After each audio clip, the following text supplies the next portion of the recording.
Dear students, आज हम लोग देखेंगे एक इम्पॉर्टेंट टॉपिक है।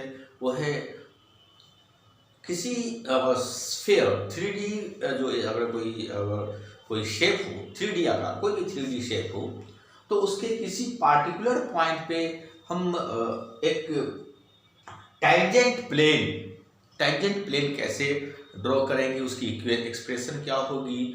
और किसी भी सॉलिड बॉडी पे अगर हमें किसी पार्टिकुलर पॉइंट पर एक नॉर्मल, मतलब एक परपेंडिकुलर अगर लाइन ड्रॉ करनी है तो उसकी एक्सप्रेशन क्या होगी, है ना। मतलब we are going to describe tangent plane, an expression for tangent plane and normal line, है ना, for any solid shape. Okay, suppose देखो आपका we are going to study today tangent plane.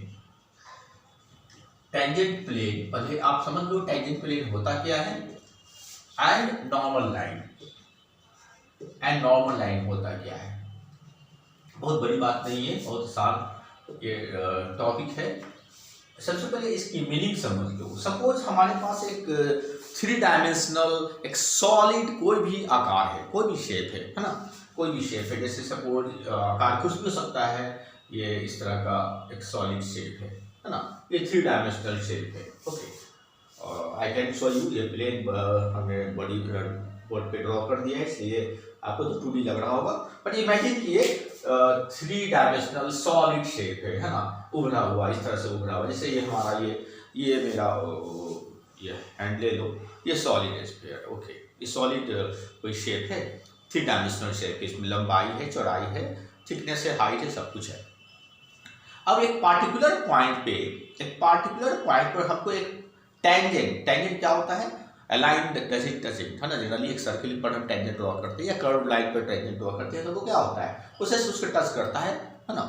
तो यहाँ पर भी ये सॉलिड शेप है ना, ये सॉलिड शेप है सपोज, और इस किसी पार्टिकुलर पॉइंट पे हमें एक टेंजेंट लेते हुए एक प्लेन, इस तरह से प्लेन ड्रॉ करना है। देखो ये मेरा पाम प्लेन समझो, है ना, टेंजेंट प्लेन समझो। तो एक पार्टिकुलर पॉइंट पर, जैसे इस पॉइंट पर टेंजेंट प्लेन ऐसा होगा, इस पॉइंट पर टेंजेंट प्लेन ऐसा होगा, है ना, इस पॉइंट पर टेंजेंट प्लेन ऐसा होगा, इस पॉइंट पर टेंजेंट प्लेन ऐसा होगा।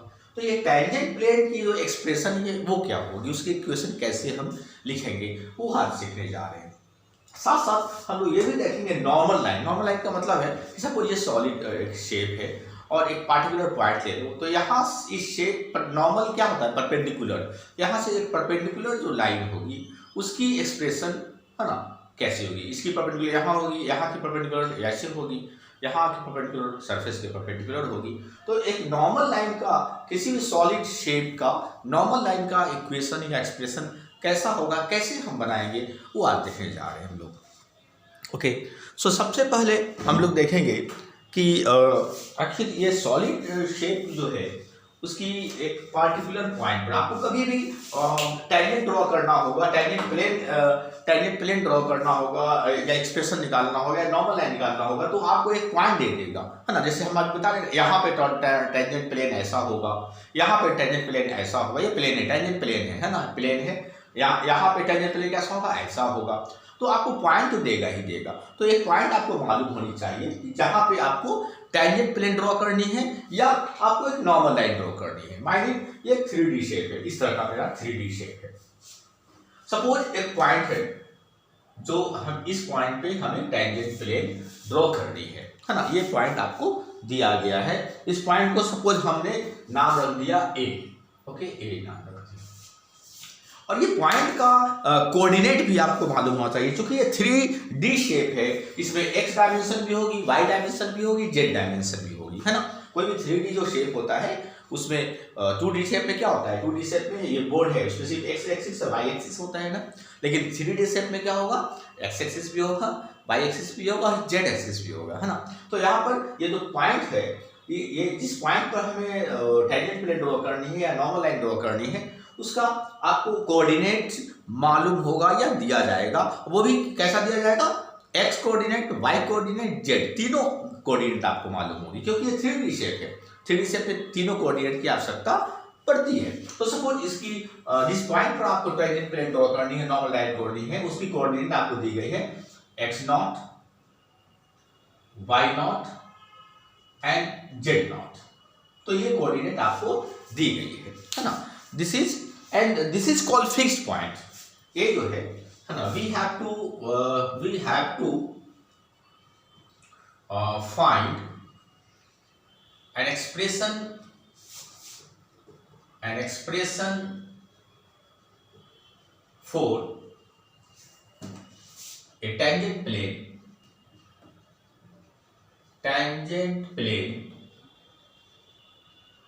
and normal line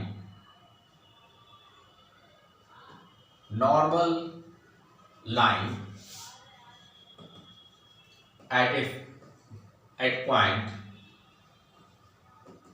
A, जिसका कोऑर्डिनेट दिया गया है x0, y0 and z0। Okay, call इस पॉइंट को हम क्या कहते हैं? Fixed point. This is called fixed point. याद रखना है, ये पॉइंट फिक्स्ड पॉइंट है क्योंकि ये फिक्स्ड पॉइंट है। इस पॉइंट पर ही आपको निकालना है ना। सो जिस पॉइंट पे आपको निकालनी होती है उस पॉइंट को फिक्स्ड पॉइंट कहते हैं। उसकी कोऑर्डिनेट आपको x coordinate, y coordinate, z coordinate आपको दी गई है। So simple. अब हम क्या करते हैं, हम एक रेफरेंस पॉइंट ले लेते हैं। जैसे हमारा ओरिजिन, सपोज ये O है, O मतलब ओरिजिन है ना। O क्या है? ओरिजिन। O इज ओरिजिन है ना। और इसको हम रेफरेंस पॉइंट मान लेते हैं। रेफरेंस पॉइंट, ये रेफरेंस पॉइंट का काम करेगा है ना। रेफरेंस पॉइंट का मतलब है कि हम इस पॉइंट को बेस मान के ही हम कोई भी मेजरमेंट हम करते हैं। That is called reference point. Okay, तो नेचुरली है कि इस पॉइंट का जो पोजीशन वेक्टर होगा वो क्या होगा? इस पॉइंट का पोजीशन वेक्टर होगा, O से एक लाइन ड्रॉ करते हैं है ना। O से एक लाइन ड्रॉ करते हैं, देखो ध्यान से देखो, O से एक लाइन ड्रॉ करते हैं और एरो ऐसे दे देते हैं।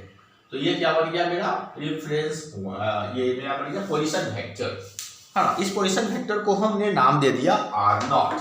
ध्यान से देखो, R0 पोजीशन वेक्टर है ना। तो R0 क्या है? एक position vector of the fixed point है ना, जिसकी हमें उस पॉइंट पे हमें टेंजेंट प्लेन निकालनी है। साथ साथ हम क्या करते हैं, एक और पॉइंट हम अपने खुद कंसीडर कर लेते हैं। एक और पॉइंट हम कंसीडर कर लेते हैं है ना।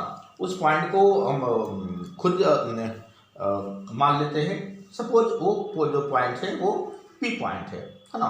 इसका कोऑर्डिनेट जो है x y z है। सपोज हमने अपने मन से P पॉइंट ले लिया, ओके, खुद ले लिया, और इसका कोऑर्डिनेट हमने मान लिया x y z। ओके, तो वी कंसीडर, ये फिक्स पॉइंट हुआ। We consider another point P, जिसका कोऑर्डिनेट क्या है? x y z, called variable point. इसका नाम हमने रखा वेरिएबल, मतलब ये कोई भी पॉइंट हो सकता है। वेरिएबल मतलब ये कोई भी वैरी कर सकता है। आप यहाँ रख सकते हो, यहाँ कहीं भी रख सकते हो। चलो ठीक है, हम लोगों ने एक पोजीशन वेक्टर ड्रॉ किया। वी ड्रॉ पोजीशन वेक्टर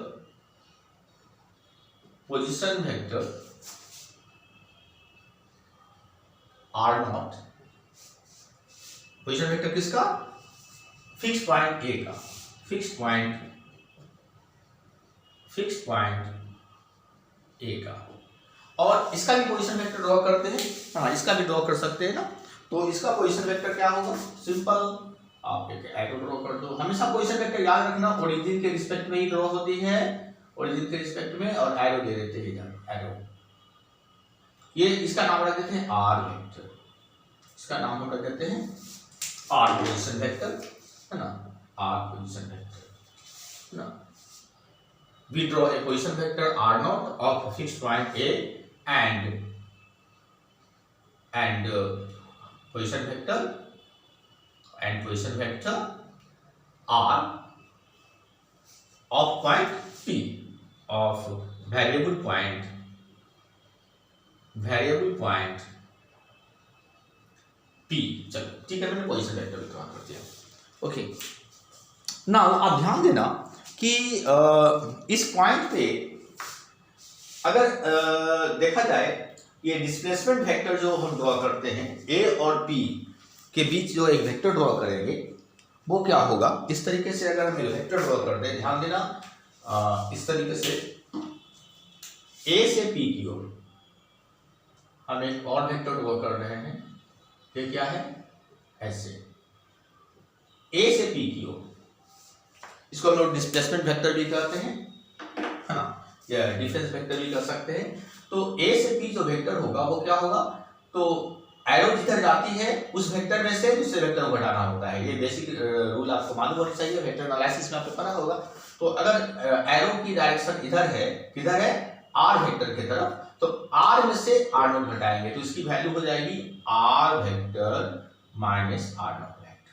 तो ये जो वेक्टर बना AP वेक्टर, इसका जो वैल्यू हुआ वो क्या हुआ, R वेक्टर, R जिधर एरो होता है उसमें से माइनस होता है दूसरा वाला, तो R की तरफ एरो है ना, R वेक्टर की तरफ एरो है पोजीशन वेक्टर, तो R में से R नोट घटा देंगे तो इसकी टैक्स मिल जाएगी।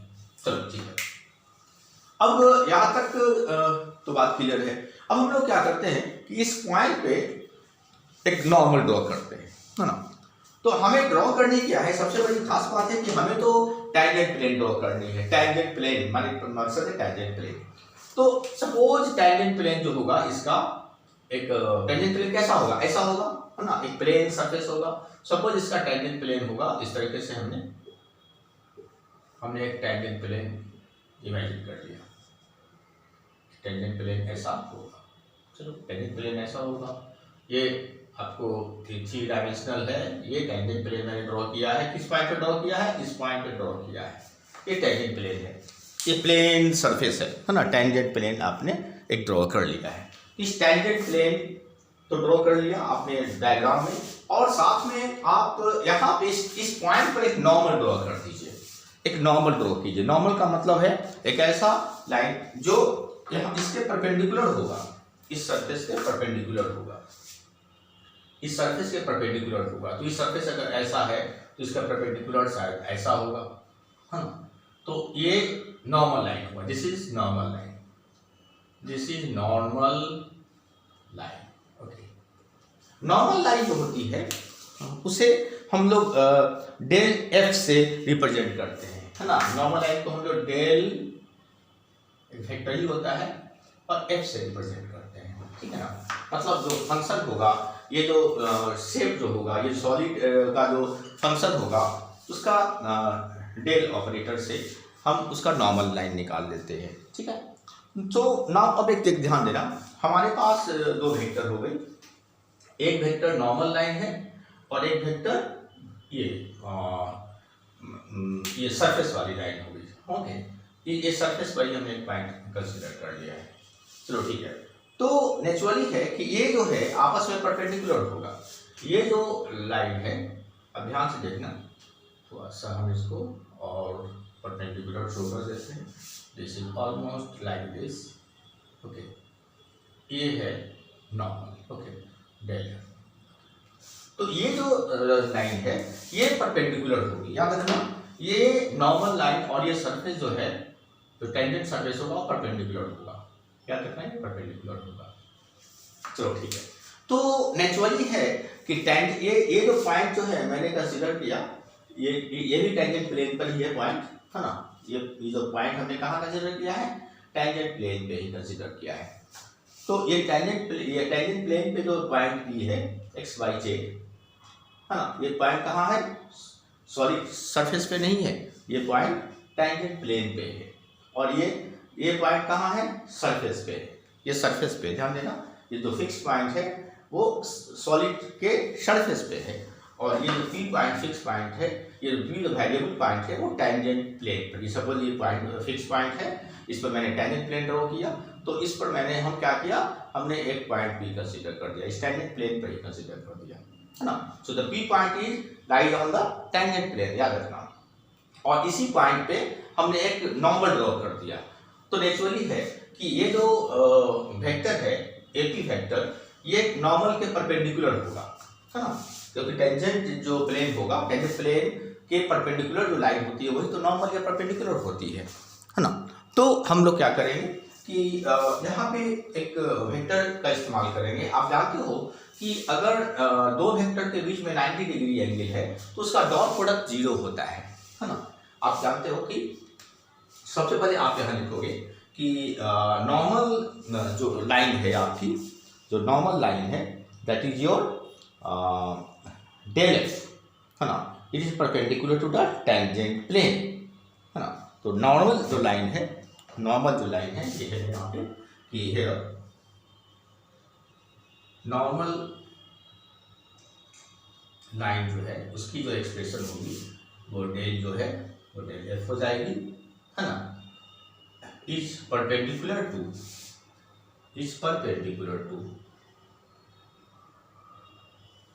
is perpendicular to tangent plane, okay। और ये याद रखना है, सबसे बड़ी बात है जो P पॉइंट हमने जो कंसीडर किया है, जो वेरिएबल पॉइंट कंसीडर किया, अनदर पॉइंट P, ये P हमने कहाँ कंसीडर किया है, ऑन टेंजेंट प्लेन। P कहाँ किया है, ये पॉइंट हमने P किया है ऑन टेंजेंट प्लेन, यहाँ हम ऐड कर देते हैं ऑन टेंजेंट प्लेन, याद रखना है ऑन टेंजेंट प्लेन। हमने टेंजेंट प्लेन ना P XYZ on tangent plane, P XYZ यहाँ हम ऐड कर देते हैं ऑन टेंजेंट प्लेन, राइट। तो हमने जो ये XYZ हमने जो लिया है वो टेंजेंट प्लेन पर है, याद रखा है टेंजेंट प्लेन पर ये P पॉइंट है और ये हमने एक वेक्टर निकाल दिया। अब देखो ध्यान से देखो कि ये जो वेक्टर है और ये वेक्टर परपेंडिकुलर होगी, है ना, क्योंकि टेंजेंट के परपेंडिकुलर नॉर्मल होती है। तो हम लोग डॉट प्रोडक्ट का फायदा उठाएंगे। डॉट प्रोडक्ट कहता है कि अगर दो वेक्टर परपेंडिकुलर हुए तो उसका डॉट प्रोडक्ट 0 होता है ना, उसका डॉट प्रोडक्ट 0 होता है।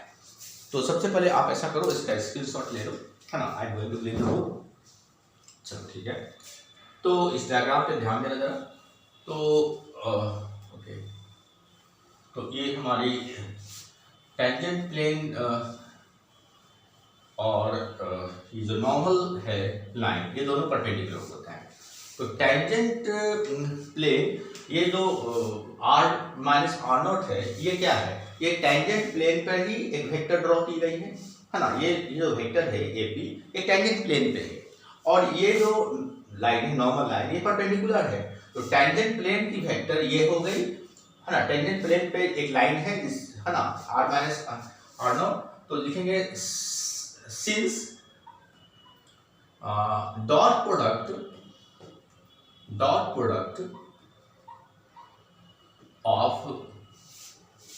of two perpendicular vectors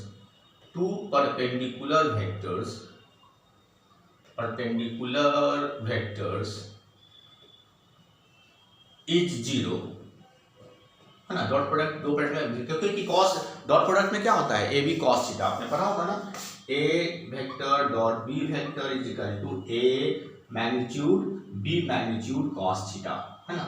तो अगर थीटा 90 होगा, थीटा अगर 90 होगा तो cos 90 0 होता है ना। तो आई थिंक ये आपको दिखाई नहीं पड़ रहा होगा, नीचे वाली पोर्शन हम यहाँ बता देते हैं। सपोज A डॉट B है, तो इसका वैल्यू क्या हो रहा है, A magnitude B magnitude cos theta, okay. अगर theta if theta is equal to 90 degree तो cos 90 0 होता है, तो cos 90 क्या हो जाता है, 0 हो जाता है, 0 हो जाता है। सो A डॉट B जो होता है, देयरफॉर A डॉट B जो होता है वो 0 हो जाता है, क्योंकि ये 0 हो गया। तो डॉट प्रोडक्ट तो नेचुरली है कि हमारा ये वेक्टर और ये दोनों डॉट प्रोडक्ट है, तो हम लिख सकते हैं therefore r minus are naught. ये जो वेक्टर हुआ, ये कौन सा वेक्टर हुआ, तो टेंजेंट प्लेन पे लाई कर रहा है, डॉट डेल एफ। ये जो डेल एफ क्या है, ये नॉर्मल का वेक्टर का डेल एफ है, इसका प्रोडक्ट 0 होना चाहिए। तो ये जो एक्सप्रेशन है, ये जो फॉर्मूला है, ये जो एक्सप्रेशन है, ये इक्वेशन कहलाता है टेंजेंट प्लेन का। तो this is an equation for tangent plane. तो दिस इज एन इक्वेशन, लिखेंगे this is an equation for tangent plane. तो ये टेंजेंट प्लेन है, क्योंकि टेंजेंट जो होता है, टेंजेंट पे जो ये लाइन है ये नॉर्मल के परपेंडिकुलर होगी। तो this equation can be use for the tangent plane. So आपको टेंजेंट प्लेन तो समझ में आ गया होगा। अब हम लोग देखेंगे नॉर्मल लाइन का, ठीक है ना। थोड़ा सा डायग्राम में चेंजेस करेंगे। आप एक स्क्रीनशॉट ले लो, जल्दी सा, है ना। उसके बाद हम लोग देखेंगे कि नॉर्मल लाइन का इक्वेशन कैसा होगा। तो याद रखना है, टेंजेंट प्लेन का जो इक्वेशन होता है वो r माइनस आर नोट, जहाँ r नोट फिक्स पॉइंट है, इसकी कोऑर्डिनेट आपको मालूम रहेगी r नोट की, और r की कोई भी वेरिएबल पॉइंट है जो हम लोग टेंजेंट प्लेन पे, याद रखना है टेंजेंट प्लेन पे लेंगे, है ना। और ये जो r नोट है, r नोट जो है वो हमारा कहाँ है, r नोट हमारा सॉलिड शेप पे, और p पॉइंट कहाँ है, p पॉइंट है टेंजेंट प्लेन पे है ना। टेंजेंट प्लेन हमने कंसीडर दिखाया है आपको, ये टेंजेंट प्लेन पे है। चलो ठीक है, अब हम क्या करते हैं, इसका स्क्रीनशॉट ले लो। चलो वेरी गुड। नाउ अब हम लोग नॉर्मल लाइन की बात कर लेते हैं। नॉर्मल लाइन के लिए ये जो हमने वेरिएबल पॉइंट जो कंसीडर किया था, ये वेरिएबल पॉइंट यहाँ नहीं कंसीडर करेंगे। अब थोड़ा सा चेंजेस हम करने जा रहे हैं। हम क्या करेंगे, ये हटा दो, ये हटा दो, ये हटाओ, सब कुछ वही रहेगा, सिर्फ हम वेरिएबल पॉइंट जो है वो हम कहाँ कंसीडर करेंगे, सब कुछ वही है, एवरीथिंग इज सेम। बस हम क्या करेंगे, अंतर जो वेरिएबल पॉइंट है वो हम इसी नॉर्मल लाइन पे ले लेते हैं। वेरिएबल पॉइंट कहाँ लेंगे, पी पॉइंट हम इसी पे ले लिया, ठीक है। तो क्या होगा, अब हमारा यहां से एक वेक्टर ड्रा होगा, पोजीशन वेक्टर अब ये हो गई, और ध्यान देना ये पोजीशन वेक्टर आर हो गई, है ना। इस केस में हम लोग बस अंतर एक ही रखते हैं नॉर्मल में, कि जो वेरिएबल पॉइंट है सब कुछ वही है, वेरिएबल पॉइंट जो है उसकी पोजीशन हम कहाँ लेते हैं, नॉर्मल लाइन पे ही ले लेते हैं, कहीं भी। अब ध्यान देखना, तो ये जो वेक्टर हुई, ये जो डिफरेंस हो गया ए से पी, ये तो पहले तो आप यहाँ नोट कर लो कि for normal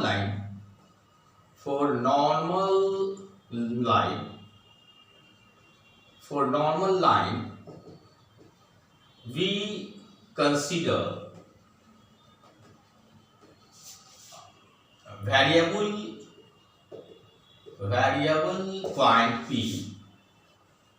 variable point P at normal line itself, normal line पे ही मान लेते हैं, है ना।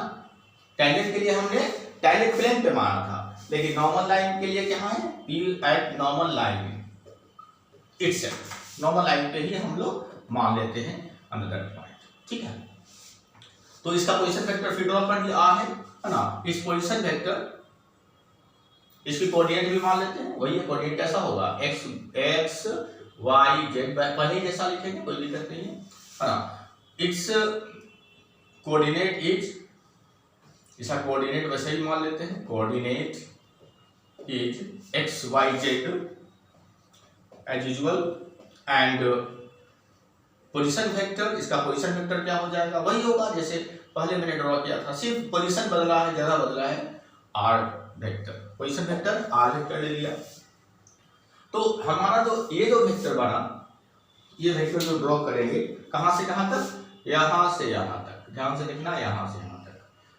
तो एरो किधर बना रहे हैं, ए से पी की ओर, मतलब r की तरफ, तो r माइनस आर नॉट, तो ये जो वेक्टर हो जाएगा इसको हम क्या कहेंगे, r माइनस आर नॉट। तो r माइनस आर नॉट, ध्यान से देखना, r माइनस आर नॉट। अब ध्यान से देखो कि r माइनस आर नॉट जो वेक्टर हुई और डेल एफ की जो वेक्टर है, दोनों सेम डायरेक्शन में है, तो लिखेंगे here r minus are not vector and del f जो वेक्टर है, नॉर्मल वेक्टर है, आर पैरेलल, एक ही दिशा में होगी ना, आर पैरेलल, आर पैरेलल दोनों एक दिशा में है, तो थीटा डेल थीटा क्या हो जाएगा, 0 हो जाएगा, थीटा इज इक्वल टू 0। और याद रखिएगा क्रॉस प्रोडक्ट में थीटा अगर 0 है तो क्रॉस प्रोडक्ट भी 0 हो जाता है। मतलब लिखेंगे सिंस आपको पता होगा कि A cross B vector product में क्या नियम है, A magnitude B magnitude sine theta, है ना। तो if theta is equal to 0, if theta is equal to 0 क्या होता है, साइन थीटा का वैल्यू क्या होता है, साइन थीटा 0 हो जाता है। देयरफॉर ए क्रॉस बी जो होगा, ए क्रॉस बी जो होगा वो भी 0 हो जाएगा। तो हम अगर हम नॉर्मल लाइन का इक्वेशन निकालना चाहते हैं तो क्या करेंगे, हम इस आर माइनस आर नॉट को डेल एफ के साथ क्रॉस प्रोडक्ट कर देंगे, तो ये मेरा नॉर्मल लाइन का एक्सप्रेशन बन जाएगा, है ना। और वो 0 होना चाहिए। एक स्क्रीनशॉट आप ले लो ना। ओके, तो ये जो हमने क्रॉस प्रोडक्ट बताया तो इसी का इस्तेमाल करने जा रहे हैं। तो लिखेंगे सो नॉर्मल लाइन लिखेंगे, therefore equation for normal line, equation for normal line क्या हो जाएगा, तो r vector minus are not vector cross del f vector is equal to 0। तो ये हो गई नॉर्मल की, क्योंकि नॉर्मल में दोनों की डायरेक्शन एक ही होती है, पैरेलल हो जाती है। तो इन दिस वे आपने आज देख लिया। सबसे पहले आपने क्या सीखा कि टॉन्जेंट प्लेन और नॉर्मल लाइन का इक्वेशन क्या होगा, है ना। तो ओके, थैंक यू।